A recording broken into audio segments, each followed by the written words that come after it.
The dust of the chapel steps still clung to Penelope Turner's wedding dress as she stumbled down the empty road leading out of Sonora, Texas. The year was 1885, and the afternoon sun beat down mercilessly on her tear-streaked face. Just 3 hours earlier, she had been the happiest woman in the territory, saying, "I do," to Franklin Hobbs, the banker's son who had courted her for 6 months with promises of devotion and prosperity. Now she walked alone, abandoned by the man who had whispered, "Wait here," after the ceremony, and never returned. "Miss, you shouldn't be out here alone," called a voice from behind her. Penelope turned, hope flaring briefly that Franklin had come back for her, but instead she saw Sheriff Miller approaching on horseback. "He's gone, Sheriff," she said, her voice cracking. "Frank took the wedding money and left on the noon stage. His father just told me everything how he'd been embezzling from the bank. He never meant to stay." Sheriff Miller removed his hat. "I'm sorry, Miss Turner. Do you want me to escort you back to your parents?" Penelope felt her shoulders stiffen. "My father made it clear I wasn't welcome back after choosing Frank against his wishes. Said I made my bed." She brushed a strand of hair from her face. "I'll find my way, Sheriff. Thank you." As Sheriff Miller rode back toward town, Penelope continued walking, her white satin shoes collecting dust and her lace veil trailing behind her like a flag of surrender. The road stretched endlessly before her, leading into the vast expanse of West Texas, where ranches dotted the landscape and civilization grew sparse. The sun was beginning to set when Penelope heard the rumble of approaching hooves. A rider appeared on the horizon, and as he drew closer, she could see he was a tall man on a chestnut stallion. His weathered face was partially obscured by the brim of his hat, but she could feel his eyes assessing her curious appearance. "Madam," he said, tipping his hat as he slowed his horse beside her. "You look like you're a long way from a wedding." Penelope couldn't help but laugh, a bitter sound that caught in her throat.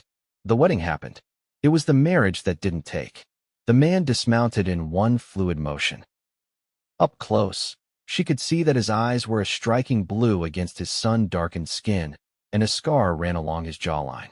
"Name's Kieran Valero," he said, extending a calloused hand. "I run the Crescent Moon Ranch about 5 miles east of here." "Penelope Turner," she replied, taking his hand briefly. "Or I suppose it's still Turner, since I doubt the marriage counts if the groom disappears before the wedding cake is cut." Kieran Valero assessed the situation with a grim nod. "Where are you headed, Miss Turner?" "I don't know," Penelope admitted, looking down at her ruined dress. "I just couldn't stay there, with everyone watching, pitying me." "Night's coming," Kieran said, glancing at the darkening sky.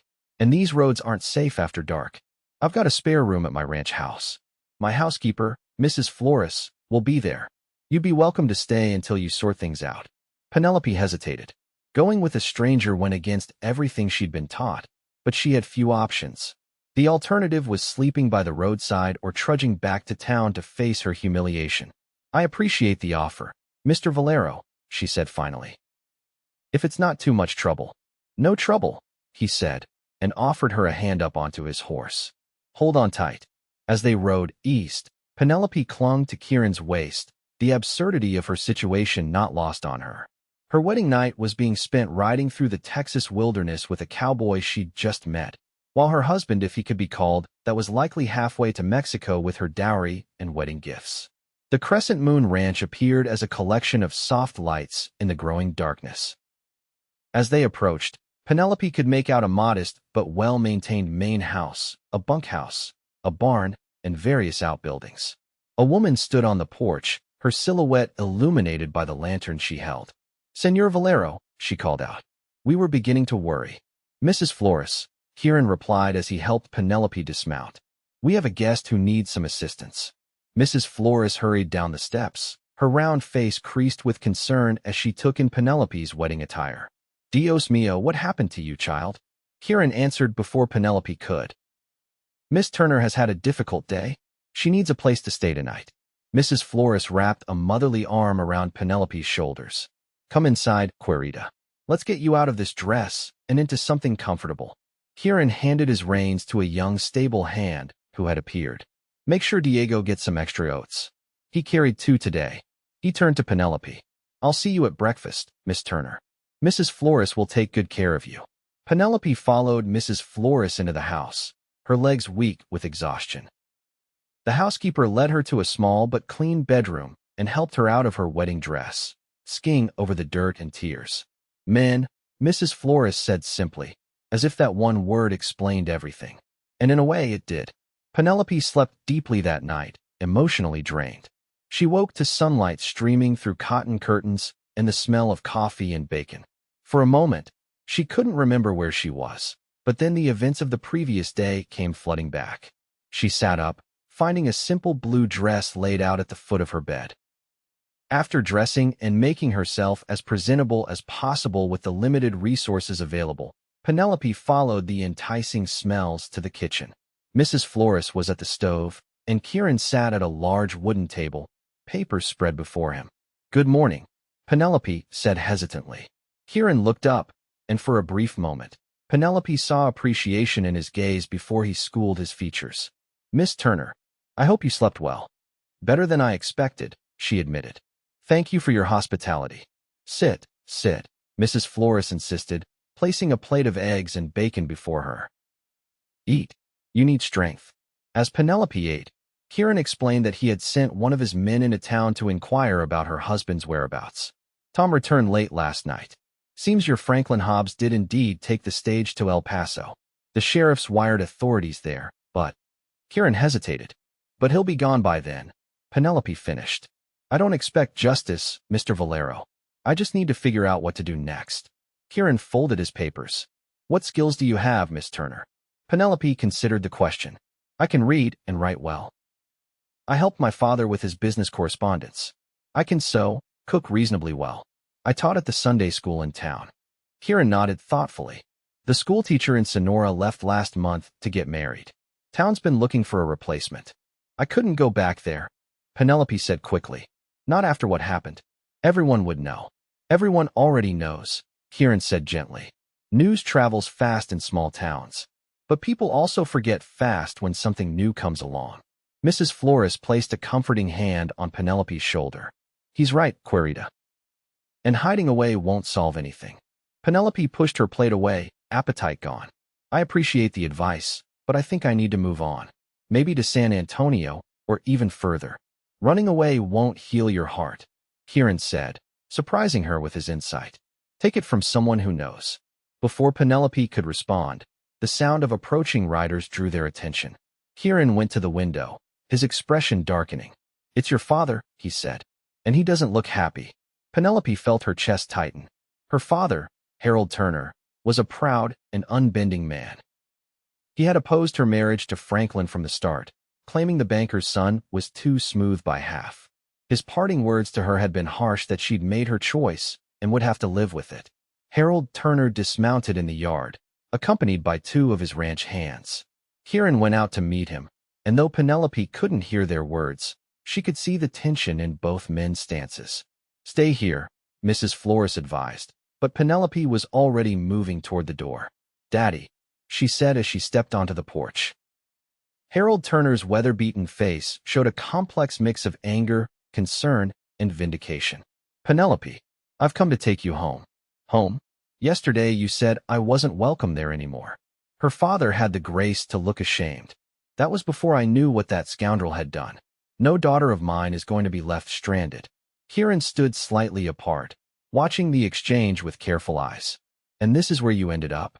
Harold continued, gesturing around the ranch with obvious disapproval. "With Valero? Do you know his reputation?" "Mr. Valero has been nothing but a gentleman," Penelope said firmly. "He offered me shelter when I had nowhere else to go." Harold scoffed. "Valero's known for taking in strays, though usually of the four-legged variety." Kieran stepped forward then. "Mr. Turner, your daughter has been through enough. Whatever your grievances with me, they shouldn't affect her." "I've got no grievance with you, Valero, except that you've been sniffing around my water rights for the past year," Harold replied. "But this is family business now." Penelope felt a surge of the same rebellious spirit that had led her to accept Franklin's proposal against her father's wishes. "I'm not going back, Daddy. Not to be reminded every day of my mistake." "And what will you do? Live here as Valero's charity case?" Her father's voice rose. "Or worse." Kieran's jaw tightened. but he kept his voice level. Miss Turner is welcome here as long as she needs, with all proper respect. Mrs. Flores can attest to that. The housekeeper had joined them on the porch and nodded firmly. Senor Valero has been a perfect gentleman. Harold looked between them, then fixed his gaze on his daughter. 1 week, Penelope. I'll give you 1 week to come to your senses. Then I expect to see you at home where you belong. Without waiting for her response, he remounted his horse and signaled to his men. As they rode away, Penelope felt a strange mixture of relief and apprehension. I'm sorry about that, she said to Kieran. My father can be difficult. Kieran's expression softened. Family usually is. But he came for you, which says something. It says he hates to be wrong more than he hates to be disobeyed. Penelope replied with a wry smile. Kieran chuckled, a warm sound that somehow eased the tension of the moment. Well, Miss Turner, it seems you have a reprieve. How would you like to spend it? Over the next few days, Penelope found herself settling into life at the Crescent Moon Ranch. Mrs. Flores provided her with more clothes, simple but serviceable dresses that were a far cry from her wedding finery. Kieran was often busy with ranch work, but he made time each evening to sit with her on the porch, talking about books they had read or sharing stories of the territory. She learned that Kieran had come to Texas from Colorado after the death of his wife 5 years earlier. He had built the Crescent Moon from nearly nothing, working alongside his men and earning their loyalty. Your father wasn't wrong about my reputation for taking in strays, Kieran admitted one evening. Half my ranch hands are men nobody else would hire, former prisoners, drifters, a couple of Confederate soldiers who never quite found their way after the war. That speaks well of you, not poorly, Penelope replied. Kieran shrugged. I believe in second chances. On her 4th day at the ranch, Penelope was helping Mrs. Flores in the garden when a cloud of dust on the horizon announced riders. Kieran, who had been mending a fence nearby, straightened up, hand moving instinctively to the revolver at his hip. The riders turned out to be Sheriff Miller and a deputy. They dismounted, removing their hats as they approached. Miss Turner, Sheriff Miller greeted her. Good to see you well. We've had some news I thought you should hear. Kieran invited the men inside, and Mrs. Flores brought coffee while the sheriff delivered his news. Franklin Hobbs was caught in El Paso, he said. Seems he tried the same trick there, courting a merchant's daughter. The father got suspicious and contacted authorities. When they searched his belongings, they found documents with your name, Miss Turner, and connected the dots. Penelope felt a strange numbness. What happens now? He'll be brought back to Sonora to face charges of fraud and embezzlement. Your marriage can be annulled, given the circumstances, Sheriff Miller explained. The bank was able to recover most of the money he stole, including your dowry. Thank you for letting me know, Penelope said, though the news brought her less relief than she'd expected. After the sheriff left, Penelope walked out to the corral where a group of young horses were being trained. She watched as one of Kieran's men worked with a spirited mare, speaking softly to the animal as he encouraged her to accept a saddle. She sensed Kieran's presence before he spoke. You're quiet. I should be happy he was caught, Penelope said. But I just feel empty. Kieran leaned on the fence beside her. It'll take time. Betrayal leaves deeper scars than most injuries. Penelope turned to him, struck by the understanding in his eyes. Your wife. Did she betray you? No, Kieran said softly. Sarah was a good woman. She died in childbirth, along with our son. I blamed myself for not getting the doctor in time. I'm sorry, Penelope whispered. It was a long time ago, Kieran replied. But I understand what it means to have your future ripped away in an instant. They stood in companionable silence, watching the horses until the sun began to set. As they walked back to the house together, Kieran spoke again. Your father's week is almost up. Have you decided what you'll do? Penelope had been pondering that question constantly. I'm not sure I can go back to my father's house and live under his rules again, but I don't have many options. You could stay here, Kieran said, then quickly added, as my housekeeper. Mrs. Flores has been talking about visiting her daughter in San Antonio. The position would come with room and board, and I could pay you a fair wage. Penelope felt a flutter in her chest at his offer. You don't need to create a position for me out of charity, Mr. Valero. Kieran, he corrected her. And it's not charity. A ranch this size needs management, correspondence, bookkeeping. I've seen how you've helped Mrs. Flores organize the household in just a few days. You have a gift for order that I sorely lack." The offer was tempting, more tempting than it should have been, given how short a time she'd known him. But there was something about Kieran Valero that inspired trust, despite her recent experience with Franklin's deception. "I'll consider it," she said finally. The next morning, Penelope woke early and went to the kitchen to help Mrs. Flores with breakfast. To her surprise, the house was empty. A note on the table in Kieran's bold handwriting explained that they had gone to check on a herd in the north pasture and would return by midday. Left to her own devices, Penelope decided to explore the ranch house more thoroughly. It was a solidly built structure with 4 bedrooms, a study, a dining room, and a large kitchen. The furnishings were simple but of good quality, and everything was meticulously maintained, thanks to Mrs. Flores. In Kieran's study, Penelope found shelves lined with books, history, poetry, and practical guides to ranching. A large desk held stacks of papers, invoices, and correspondence that looked in need of organization. Without thinking, she began sorting them, creating neat piles by topic and urgency. She was so absorbed in her task that she didn't hear Kieran return until he spoke from the doorway. "Making yourself useful already, I see." Penelope jumped, nearly knocking over an inkwell. "I'm sorry. I shouldn't have." "No, please," Kieran said, stepping into the room. "Continue. You've already made more sense of this mess than I have in months." His smile was warm, and Penelope felt heat rise to her cheeks. "I've always found organization soothing. My father used to say I could arrange the stars if given a tall enough ladder." "Your father seems like a perceptive man, despite his gruffness." Penelope sighed, thinking of her father's ultimatum. "Tomorrow is the end of my week." Kieran moved closer, stopping just short of where propriety would object. "Have you decided? If your offer of employment is still open, I'd like to accept," Penelope said, her heart racing.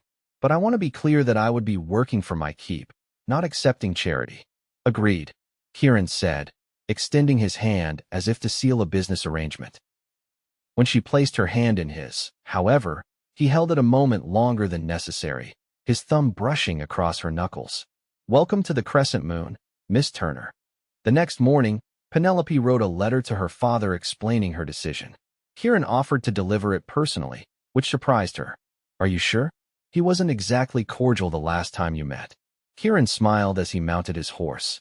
"I've faced worse than Harold Turner's scowl. Besides, it's the proper thing to do." He returned late that afternoon, his expression unreadable as he dismounted. Penelope, who had been watching anxiously from the porch, hurried to meet him. "How did he take it?" she asked. "About as well as you'd expect," Kieran replied. There was some shouting, a few threats involving shotguns, and eventually, a grudging acceptance. Penelope's eyes widened. "He accepted it?" "Your father loves you, Penelope. He doesn't agree with your choices, but he respects that they're yours to make." Kieran handed her a small bundle. "He sent some of your things, and said you're welcome for Sunday dinners, if you can bear to show your face." Penelope laughed, recognizing her father's gruff affection. That's practically a blessing, coming from him. The next few weeks established a new rhythm for Penelope. Her days were filled with managing the household, organizing Kieran's business affairs, and learning about the operation of the ranch. She discovered she had a talent for bookkeeping, much to Kieran's relief, and soon the ranch's accounts were in better order than they had been in years. In the evenings, she and Kieran would sit on the porch, talking about the day's events or reading aloud to each other from his collection of books. Sometimes they would ride out together to check on distant parts of the ranch, and Penelope found herself growing more comfortable on horseback. One Sunday, after returning from dinner at her father's ranch, Penelope found Kieran waiting for her with an unusual request. "There's a dance in town next weekend," he said, his usually confident demeanor slightly hesitant. "The spring social. I wonder if you might accompany me." Penelope felt a flutter of anxiety. She hadn't been back to Sonora since her ill-fated wedding day. "I'm not sure I'm ready to face everyone." "You have nothing to be ashamed of," Kieran said firmly. "But if you're not ready, I understand."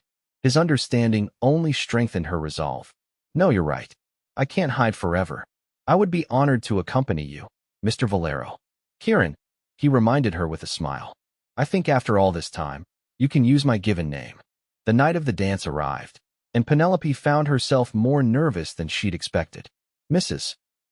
Florist had helped her alter one of her better dresses a deep green that brought out the amber flecks in her hazel eyes. When Kieran saw her, he stood motionless for a moment, his admiration clear. "You look beautiful," he said simply. The ride to town was quiet, each lost in their own thoughts. As they approached the town hall, where lanterns illuminated dancers spilling out onto the street, Penelope felt her courage wavering. Kieran seemed to sense her unease. He helped her down from the wagon and offered his arm. "Remember, you have nothing to be ashamed of. And if anyone says otherwise, they'll answer to me." The room fell momentarily quiet as they entered, and Penelope could feel eyes turning toward them. Then Sheriff Miller approached, tipping his hat. "Miss Turner, Mr. Valero. Good to see you both." His friendly greeting seemed to break the tension, and gradually conversations resumed around them. Some people nodded politely, others deliberately looked away, but no one was openly hostile. "Would you care to dance?" Kieran asked as the band struck up a lively tune. "I would," Penelope replied, surprised by her own boldness. As they moved among the other dancers, Penelope gradually relaxed. Kieran was a surprisingly graceful dancer, leading her confidently through the steps. When the music changed to a slower waltz, he drew her closer, his hand warm at the small of her back. "You're doing wonderfully," he murmured. "It's easier with you here," she admitted. Their eyes met, and something shifted between them, an acknowledgement of feelings that had been growing over the weeks. But before either could speak, a commotion at the entrance drew everyone's attention. Franklin Hobbs, escorted by 2 deputies, was being led through the room toward the sheriff's office next door. He had apparently just arrived on the evening stage from El Paso for his trial. Franklin's eyes locked with Penelope's across the room. His once handsome face was haggard, his elegant clothes dirty and wrinkled. For a moment, Penelope felt a surge of conflicting emotions: anger, pity, and finally, a profound relief that she had escaped a life with such a man. Kieran's grip on her hand tightened protectively, but Penelope stood her ground, meeting Franklin's gaze steadily until the deputies led him away. "Are you all right?" Kieran asked quietly. Penelope realized, with some surprise, that she was. "Yes, more than all right. I feel free." The remainder of the evening passed in a pleasant blur. Penelope danced not only with Kieran but with Sheriff Miller and several other respectable citizens of Sonora. By the time they left, she felt as though she had reclaimed her place in the community, not as the abandoned bride, but as herself. On the ride back to the ranch, Kieran was unusually quiet. As they approached the house, he finally spoke. Seeing him again must have been difficult. "Actually, it wasn't," Penelope replied thoughtfully. "I looked at him and felt nothing. Not anger, not love, just nothing. It's as if he's a stranger." Kieran helped her down from the wagon, but didn't release her hand. "Penelope, I need to say something, and I hope you won't think it's too soon." Her heart quickened. "What is it?" "These past weeks, having you at Crescent Moon, I've come to care for you deeply. I know you've had your trust broken, and I would never rush you, but I want you to know that my feelings for you are genuine." His blue eyes held her steadily. "If you need more time, I understand. But I couldn't let another day pass without telling you." Penelope felt tears welling in her eyes, but they were tears of happiness, not sorrow. "I've been afraid to admit my feelings, afraid that I was being foolish again. But this is different." "You're different." Kieran's hand came up to cup her cheek. "May I kiss you, Penelope Turner?" "Yes," she whispered. His lips were gentle on hers, the kiss sweet and undemanding. When they parted, they were both smiling. "I'm not asking for promises yet," Kieran said. "Just a chance to court you properly, without secrets or lies between us." "I'd like that very much," Penelope replied. The following months were the happiest of Penelope's life. Her relationship with Kieran blossomed, built on a foundation of mutual respect and genuine affection. He courted her with an old-fashioned gallantry that touched her heart, bringing her wildflowers from the prairie and reading poetry to her by lamplight. Franklin Hobbs' trial came and went, ending with his conviction and sentencing to 5 years in prison. Penelope attended one day of the proceedings, not out of vindictiveness but to find closure. As she watched her former husband being led away, she felt the last of her anger dissolve. Her life had taken an unexpected turn, but she couldn't regret where it had led her. One autumn evening, As they sat on the porch watching the sunset paint the Texas sky in brilliant oranges and pinks, Kieran took her hand. "I have something to ask you," he said, his voice more serious than usual. "But first, I want you to know that whatever your answer, your place here is secure. This is your home now, regardless." Penelope squeezed his hand encouragingly. "What is it, Kieran?" He reached into his pocket and withdrew a simple gold ring with a small pearl set in it. "This was my mother's. I've been carrying it, waiting for the right moment." He slid from his chair to one knee before her. "Penelope Turner, I love you with all my heart. Would you do me the honor of becoming my wife?" Tears of joy sprang to Penelope's eyes. "Yes, Kieran. Yes, I will." He slipped the ring onto her finger, then stood and pulled her into his arms, kissing her with a passion that left her breathless. "I promise to love and cherish you always," he whispered against her lips. "You'll never walk alone again." They were married that December in a small ceremony at the Crescent Moon Ranch. Harold Turner walked his daughter down the aisle, his stern features softened by the happiness he saw in her eyes. "Mrs. Flores," cried openly as they exchanged vows, and even the ranch hands dressed in their Sunday best to witness the union of their boss and the woman who had brought such positive change to their lives. As Kieran placed a ring on her finger and promised to love her for all his days, Penelope thought of the strange path that had led her here. The abandonment that had seemed like the end of her dreams had instead been the beginning of something far more precious, a love built on honesty, respect, and genuine caring. 5 years later, the Crescent Moon Ranch had prospered under their joint management. Kieran's fair business practices and Penelope's meticulous record-keeping had turned it into one of the most successful operations in the county. Their home had expanded to accommodate their growing family twin boys, Harold and James, now 3 years old, and a baby daughter, Sarah, named for Kieran's first wife in a gesture that exemplified the generous spirit that had first drawn Penelope to him. On their 5th anniversary, Kieran surprised Penelope with a journal bound in soft leather. "What's this?" she asked as she opened it to find blank pages. "A place for you to write our story," Kieran explained. "For the children, when they're older. I want them to know how we found each other, how something beautiful grew from difficult beginnings." Penelope smiled at her husband, love swelling in her heart. "It's a wonderful idea. I'll start tonight." Later, as the household slept, Penelope sat at her desk with a pen in hand. She thought about where to begin with her ill-fated wedding day, with Kieran finding her on the road. After careful consideration, she began to write. "This is the story of how I was abandoned after my wedding, and how a kind-hearted cowboy found me and called me his. But more than that, it's the story of how I found myself and true love on the dusty roads of West Texas."